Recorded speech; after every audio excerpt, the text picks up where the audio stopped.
Hello friend. तो कैसे हैं आप लोग। आशा करता हूँ आप सभी अच्छे होंगे और आपकी स्टडी काफ़ी अच्छी चल रही होगी। तो देखो हमारी उत्तराखंड जीके सीरीज चल रही थी, तो आज की क्लास में भी आपको उत्तराखंड जीएस के अति महत्वपूर्ण प्रश्न यहाँ पे देखने को मिलेंगे, जो आपकी आने वाली सभी भर्ती परीक्षाओं के लिए काफ़ी महत्वपूर्ण रहेगी। तो चलिए आज की क्लास को शुरू करते हैं बिना किसी देरी के। फर्स्ट क्वेश्चन यहाँ पे देखेंगे, तैमूर लंग ने हरिद्वार पर आक्रमण कब किया था। तो यहाँ पे आप लोग ऑप्शन देख सकते हैं। इसका जो सही आंसर है ये ऑप्शन है 1399 ईस्वी में। 1399 ईस्वी में तैमूर लंग ने हरिद्वार पर आक्रमण किया था। ऑप्शन इसके यहाँ पे सही आंसर है। नेक्स्ट यहाँ पे देखेंगे, अशांति देव राजवंश की दूसरी राजधानी थी। तो इसका जो सही आंसर है ये ऑप्शन सी रणचूला कोट। तो देखो अशांति देव राजवंश की स्थापना ये करी थी अशांति देव ने, और इनकी जो प्रथम राजधानी थी ये थी जोशीमठ, और द्वितीय राजधानी इनकी रणचूला कोट थी। ये आपको ध्यान रखना है, एग्जाम में क्वेश्चन पूछा जा चुका है। नेक्स्ट यहाँ पे देखेंगे, किस कत्तूरी शासक को राजा पिथौरा भी कहा जाता है। तो इसका जो सही आंसर है ये ऑप्शन है प्रीतम देव को। प्रीतम देव को राजा पिथौरा भी कहा जाता है। ऑप्शन इसके यहाँ पे सही आंसर है। नेक्स्ट यहाँ पे देखेंगे, नेपाल शासक अशोक चल ने कत्तूरी राज्य के कुछ भाग पर कब अधिकार किया था। तो यहाँ पे आप लोग ऑप्शन देख सकते हैं। इसका जो सही आंसर है ये ऑप्शन भी 1191 ईस्वी में। 1191 ईस्वी में नेपाल शासक अशोक चल ने कत्तूरी राज्य के कुछ भाग पर अधिकार कर लिया था। बी वाले इसके यहाँ पे सही आंसर है। नेक्स्ट यहाँ पे देखेंगे, किस लेख के अनुसार 1223 ईस्वी में दुलु या नेपाल शासक कराचल देव ने कत्तूरी राज्य अपने अधिकार में लिया। तो यह पता चलता है जो बालेश्वर ताम्र लेख है। बालेश्वर ताम्र लेख के अनुसार 1223 ईस्वी में दुलु या नेपाल शासक कराचल देव ने कत्तूरी राज्य अपने अधिकार में कर लिया था। ये वाले इसके यहाँ पे सही आंसर है। नेक्स्ट यहाँ पे देखेंगे, अस्कोट के ठकुराई शासकों को क्या कहा जाता था। तो अस्कोट के ठकुराई शासकों को रजबार कहा जाता है। ऑप्शन सी इसके यहाँ पे सही आंसर है। नेक्स्ट यहाँ पे देखेंगे, निम्न में से पाल वंश का शासन कहाँ था। तो पाल वंश का शासन था अस्कोट में। ऑप्शन इसके यहाँ पे सही आंसर है। नेक्स्ट यहाँ पे देखेंगे, राजबुंगा किला चंपाओ से किस वंश की स्थापना हुई। तो इसका जो सही आंसर है ये ऑप्शन है चंद वंश। तो देखो जो राजबुंगा किला है या चंपावत जनपद में, और इस किले का निर्माण कराया था जो चंद वंश के संस्थापक थे सोमचंद। ये आपको ध्यान रखना है, पूछा जाता है। नेक्स्ट यहाँ पे देखेंगे, किस ताम्रपत्र का संबंध चंद शासकों के करों से है। तो इसका जो सही आंसर है ये ऑप्शन बी मूनाकोट ताम्रपत्र। मूनाकोट ताम्रपत्र का संबंध है चंद वंश शासकों के करों से। बी वाले इसके यहाँ पे सही आंसर है। नेक्स्ट यहाँ पे देखेंगे, किस काव्य में चंद राजाओं की वंशावली दी गई है। तो ये दी गई है मनोदय काव्य में। मनोदय काव्य में चंद राजाओं की वंशावली दी गई है। सी वाले इसके यहाँ पे सही आंसर है। और मनोदय काव्य किसका है। तो मनोदय काव्य है भरत कवि का। ये भी आपको ध्यान रखना है, पूछा जाता है। नेक्स्ट यहाँ पे देखेंगे, मांडलिक राजाओं की सूची से संबंधित ताम्रपत्र है। तो इसका जो सही आंसर है ये ऑप्शन है वास्तविक ताम्रपत्र। ऑप्शन ए इसके यहाँ पे सही आंसर है। नेक्स्ट यहाँ पे देखेंगे, किन शासकों की प्रारंभिक राजधानी चंपावत एवं उसके बाद राजधानी अल्मोड़ा बनाई गई। तो देखो जो शुरुआती राजधानी चंदवंश की ये थी चंपावत के चंपावती नदी के तट पर, और बाद में उन्होंने अपनी राजधानी अल्मोड़ा स्थानांतरित करी थी। तो इसका सही आंसर होगा ऑप्शन डी चंदवंश। नेक्स्ट यहाँ पे देखेंगे, काली कुमाऊं किस जनपद का नाम है। तो काली कुमाऊं के नाम से जाना जाता है चंपावत जनपद को। बी वाले इसके यहाँ पे सही आंसर है। चंद शासकों की प्रारंभिक राजधानी किस नदी के तट पर थी। तो चंद शासकों की जो प्रारंभिक राजधानी थी ये चंपावत में चंपावती नदी के तट पर थी। ऑप्शन इसके यहाँ पे सही आंसर है। नेक्स्ट यहाँ पे देखेंगे, निम्न में से चंद वंश का संस्थापक किसे माना जाता है। तो चंद वंश का संस्थापक है सोमचंद। ऑप्शन बी इसके यहाँ पे सही आंसर है। नेक्स्ट यहाँ पे देखेंगे, राजबुंगा किले का निर्माण किस चंद शासक द्वारा कराया गया। तो राजबुंगा किला आपके चंपावत जनपद में है, और इसका निर्माण कराया था राजा सोमचंद ने। ऑप्शन डी इसके यहाँ पे सही आंसर है। नेक्स्ट यहाँ पे देखेंगे, चंद शासक सोमचंद के समय कुमाऊं का शासक कौन था। तो चंद शासक सोमचंद के समय कुमाऊं के शासक थे ये थे ब्रह्मदेव। ऑप्शन ए इसके यहाँ पे सही आंसर है। नेक्स्ट यहाँ पे देखेंगे, किसने चंदों का मूल निवास प्रयाग के निकट झूंसी बताया था? तो यहाँ पे आप लोग ऑप्शन देख सकते हैं। इसका जो सही आंसर है ये ऑप्शन डी उपरोक्त सभी। बद्रीदत्त, पांडे, वाल्टन और एटकिंसन ने चंदों का मूल निवास झूंसी बताया था, ये आपको ध्यान रखना है। नेक्स्ट यहाँ पे देखेंगे, किस शासक ने चंपावत की कोतवाल छावनी सोमचंद को भेंट की थी? तो ये करी थी ब्रह्मदेव। ब्रह्मदेव ने चंपावत की कोतवाल छावनी सोमचंद को भेंट करी थी। ऑप्शन ए इसके यहाँ पे सही आंसर हो जाएगा। नेक्स्ट यहाँ पे देखेंगे, कार्की, बोरा, तड़ागी, चौधरी किलेदारों की नियुक्ति करने वाला चंद शासक कौन था? तो इसका जो सही आंसर है ये ऑप्शन सी सोमचंद। कार्की, बोरा, तड़ागी और चौधरी किलेदारों की नियुक्ति करने वाला चंद शासक सोमचंद था। सी वाला इसके यहाँ पे सही आंसर है। नेक्स्ट यहाँ पे देखेंगे, महरा एवं फरत्यालों को मंत्री एवं सेनापति किस चंद शासक ने बनवाए? तो महरा एवं फरत्यालों को मंत्री एवं सेनापति ये बनाया था चंद वंश के जो संस्थापक थे सोमचंद। बी वाली इसके यहाँ पे सही आंसर है।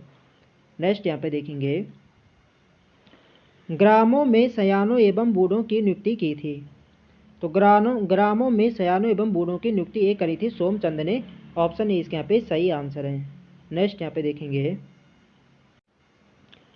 सोमचंद का उत्तराधिकारी चंद शासक था। तो यहाँ पे आप लोग ऑप्शन देख सकते हैं। इसका जो सही आंसर है ये ऑप्शन डी आत्मचंद। सोमचंद का उत्तराधिकारी चंद शासक आत्मचंद था। डी वाली इसके यहाँ पे सही आंसर है। नेक्स्ट यहाँ पे देखेंगे, निम्न में से रैका किसे कहा जाता था? तो इसका जो सही आंसर है ये ऑप्शन ए डोटी राजाओं को। डोटी राजाओं को रैका कहा जाता था। ऑप्शन ए इसके यहाँ पे सही आंसर है। नेक्स्ट यहाँ पे देखेंगे, तीसरा चंद शासक कौन था? तो इसका जो सही आंसर है ये ऑप्शन सी पूर्णचंद। पूर्णचंद तीसरा चंद शासक था। ऑप्शन सी इसके यहाँ पे सही आंसर है। नेक्स्ट यहाँ पे देखेंगे, सोमचंद ने चंद वंश की स्थापना अनुमानित की होगी। तो देखो जो चंद वंश की स्थापना हुई थी ये लगभग 1020 से 1025 वर्ष ईस्वी के आसपास मानी जाती है। तो ऑप्शन ए इसके यहाँ पे सही आंसर हो जाएगा। नेक्स्ट यहाँ पे देखेंगे, तृतीय चंद शासक पूर्णचंद का शासनकाल रहा। तो इसका जो सही आंसर है ये ऑप्शन बी 1066 ईस्वी से 1084 ईस्वी तक चंद शासक पूर्णचंद का शासनकाल रहा था। बी वाली इसके यहाँ पे सही आंसर है। नेक्स्ट यहाँ पे देखेंगे, किस चंद राजा ने चीन से व्यापारिक संबंध स्थापित किए थे? तो चीन से व्यापारिक संबंध स्थापित करे थे जो चंद वंश के जो चतुर्थ शासक थे इंद्रचंद। सी वाली इसके यहाँ पे सही आंसर है।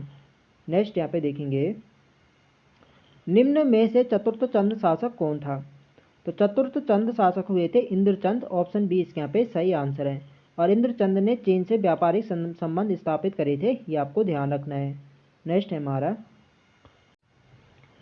निम्न में किसके अनुसार इंद्रचंद ने रेशम उत्पादन एवं रेशमी वस्त्र बनाने का कार्य प्रारंभ किया? तो इसका जो सही आंसर है ये ऑप्शन डी एटकिंसन के अनुसार। एटकिंसन के अनुसार इंद्रचंद ने रेशम उत्पादन एवं रेशमी वस्त्र बनाने का कार्य प्रारंभ किया। ऑप्शन डी इसके यहाँ पे सही आंसर है। नेक्स्ट यहाँ पे देखेंगे, इंद्रचंद का उत्तराधिकारी शासक कौन था? तो इसका जो सही आंसर है ये ऑप्शन है संसार चंद। ऑप्शन ए इसके यहाँ पे सही आंसर है। नेक्स्ट यहाँ पे देखेंगे, कुमाऊं का बिलासी राजा किसे कहा जाता है? तो यह एक प्रीवियस ईयर क्वेश्चन है, एग्जाम में पूछा जा चुका है। तो कुमाऊं का बिलासी राजा ये कहा जाता है बीणा चंद को। ऑप्शन बी इसके यहाँ पे सही आंसर है। तो देखो फ्रेंड्स, वीडियो पसंद आ रही तो फ्रेंड्स वीडियो को लाइक करें, शेयर करें और जो लोग चैनल पर नए हैं चैनल को सब्सक्राइब करें। नेक्स्ट क्वेश्चन है हमारा, किस चंद शासक को खस राजाओं ने पराजित किया था? तो इसका जो सही आंसर है ये ऑप्शन है बीणा चंद को। बीणा चंद को खस राजाओं ने पराजित किया था। ऑप्शन ए इसके यहाँ पे सही आंसर हो जाएगा। नेक्स्ट है हमारा, चंपावत के बालेश्वर मंदिर से कराचल देव का शिलालेख कब प्राप्त हुआ था? तो इसका जो सही आंसर है ये ऑप्शन बी 1223 ईस्वी में। 1223 ईस्वी में बालेश्वर मंदिर से कराचल देव का शिलालेख प्राप्त हुआ था। ऑप्शन बी इसके यहाँ पे सही आंसर है। नेक्स्ट यहाँ पे देखेंगे, कराचल देव के लेख में कितने मांडलिक राजाओं के नाम उत्कीर्ण है? तो इसका जो सही आंसर है ये ऑप्शन सी 10। कराचल देव के लेख में 10 मांडलिक राजाओं का नाम उत्कीर्ण है। ऑप्शन सी इसके यहाँ पे सही आंसर है। नेक्स्ट है हमारा, थोवर चंद का संबंध किस वंश से है? तो इजी क्वेश्चन है। यहाँ पे बता रहा है कि थोवर चंद का संबंध किससे है, तो थोवर चंद का संबंध है चंद वंश से। ये वाला इसके यहाँ पे सही आंसर हो जाएगा। नेक्स्ट है हमारा, रिपोर्ट ऑन कुमाऊं व गढ़वाल के लेखक डब्ल्यू फ्रेजर ने हर्षदेव जोशी के विवरण के आधार पर चंद वंश का संस्थापक किसे माना है? तो डब्ल्यू फ्रेजर ने हर्षदेव जोशी के विवरण के आधार पर चंद वंश का संस्थापक ये माना है थोवर चंद को। बी वाले इसके यहाँ पे सही आंसर है। नेक्स्ट है हमारा, कुमाऊं का प्रथम स्वतंत्र शासक कौन था? हर्षदेव जोशी के अनुसार यहाँ पे बताना है। तो कुमाऊं का प्रथम स्वतंत्र शासक ए था थोवर चंद। ऑप्शन सी इसके यहाँ पे सही आंसर है। नेक्स्ट क्वेश्चन देखेंगे, थोवर चंद का उत्तराधिकारी शासक कौन था? तो थोवर चंद का उत्तराधिकारी शासक कल्याण चंद प्रथम था। ऑप्शन ए इसके यहाँ पे सही आंसर है। नेक्स्ट क्वेश्चन देखेंगे, प्रथम चंद शासक जिसकी प्रमाणिक सूचना स्वयं के अभिलेखों से मिलती है। तो इसका जो सही आंसर है ये ऑप्शन बी अभय चंद। अभय चंद चंद वंश का प्रथम शासक है जिसकी प्रमाणिक सूचना स्वयं के अभिलेखों से मिलती है। ये आपको ध्यान रखना है। नेक्स्ट क्वेश्चन देखेंगे, चंद वंश का 29वां शासक ज्ञानचंद का शासन काल था। तो काफ़ी महत्वपूर्ण शासक है ज्ञानचंद। ये चंद वंश के 29वें शासक थे और इनका जो कार्यकाल था ये था 1365 ईस्वी से 1420 ईस्वी तक। ये आपको ध्यान रखना है। सी वाले इसके यहाँ पे सही आंसर है। नेक्स्ट यहाँ पे देखेंगे, पहला चंद शासक जो दिल्ली दरबार में गया था। तो ये है ज्ञानचंद। ज्ञानचंद प्रथम चंद वंश के प्रथम शासक थे जो दिल्ली दरबार में गए थे। ये गए थे आपके फिरोज शाह तुगलक के दरबार में और फिरोज शाह तुगलक ने इन्हें गरुड़ की उपाधि दी थी, इसलिए इन्हें गरुड़ ज्ञानचंद के नाम से जाना जाता है। तो ऑप्शन बी इसके यहाँ पे सही आंसर हो जाएगा। नेक्स्ट यहाँ पे देखेंगे, दिल्ली सल्तनत के किस शासक ने ज्ञानचंद को गरुड़ की उपाधि दी थी?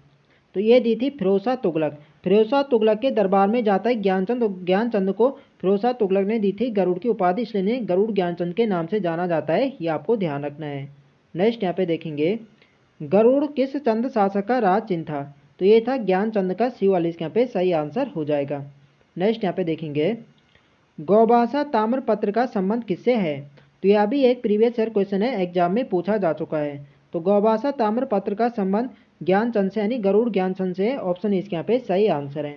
नेक्स्ट यहाँ पे देखेंगे, कुमाऊं का इतिहास में पवाणु के लिए प्रसिद्ध चंद शासक कौन था? तो कुमाऊं इतिहास में पवाणु के लिए प्रसिद्ध चंद शासक थे, ये थे भारती चंद। बी वाले इसके यहाँ पे सही आंसर है। नेक्स्ट यहाँ पे देखेंगे, डोटी की दास्ता से छुटकारा पाने के लिए किसने डोटी राज्य पर आक्रमण किया था? तो डोटी राज्य पर आक्रमण किया था भारती चंद ने। सी वाले इसके यहाँ पे सही आंसर है। नेक्स्ट यहाँ पे देखेंगे, डोटी आक्रमण के समय चंद सेना का प्रथम पड़ाव कहाँ था? तो प्रथम पड़ाव था कटकुनौला। ऑप्शन इसके यहाँ पे सही आंसर है। तो फ्रेंड्स ये थे हमारे आज के अति महत्वपूर्ण प्रश्न। तो आई होप आपको वीडियो पसंद आए तो फ्रेंड्स वीडियो को लाइक करें, शेयर करें और जो लोग चैनल पर नए हैं चैनल को सब्सक्राइब करें। मिलते हैं नेक्स्ट वीडियो में, तब तक के लिए जय हिंद दोस्तों।